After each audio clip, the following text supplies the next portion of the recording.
আয়েশা, বিয়ের আগে তোরে কিন্তু আমি 3বার স্বপ্নে দেখছিলাম। বড্ড খুশি হয়ে গেলেন আয়েশা। এরপরে বললেন, 3বার স্বপ্ন দেখার পরে তোমার ব্যাপারে মনের মধ্যে কেমন কেমন যেন ভালো লাগে। তারপরে একটা ছোট্ট কাগজের মধ্যে, জান্নাতি কাগজ, রেশমি কাপড়ের মধ্যে তোমার চেহারাটা এনে জিব্রাইল বললেন, দেখেন নবী কেমন লাগে। আমি কইলাম, ভালো লাগে। কার মেয়ে? আপনার বন্ধু আবু বকরের মেয়ে। বিয়ে করবেন নাকি?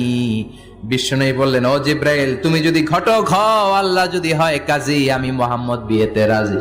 বিয়ে হয়ে গেল, কিন্তু ঘরে দামি ফার্নিচার নাই, টাকা পয়সাও তেমন নাই, কিন্তু আছে খালি সুখ। এত ভালোবাসতেন মা আয়েশাকে। মা আয়েশা গ্লাসের যেই জায়গা দিয়ে পানি খেতেন, বিশ্বনবী ওই জায়গায় মুখ লাগিয়ে পানি খেত।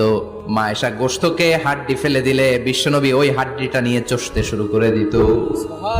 এক বালতি থেকে পানি নিয়ে দুইজনে গোসল করত।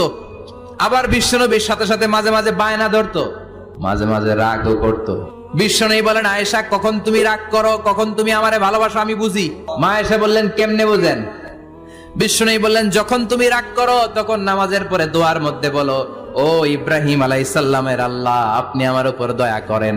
তার মানে তুমি রাগ করে আছো, আমার নাম নাও নাই। আর যখন আমার উপর খুশি থাকো, নামাজের পরে দোয়াতে বলো, মুহাম্মদ সাল্লাল্লাহু আলাইহি ওয়াসাল্লামের আল্লাহ, আপনি আমাদের উপর রহমত করেন।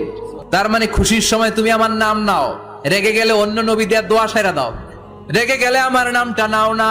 মা আয়েশা বলে, নবী গো, আমি তো শুধু নামটাই মুখ দিয়ে নেই না, কিন্তু কলিজা থেকে তো আপনারে বাদ দিতে পারি না।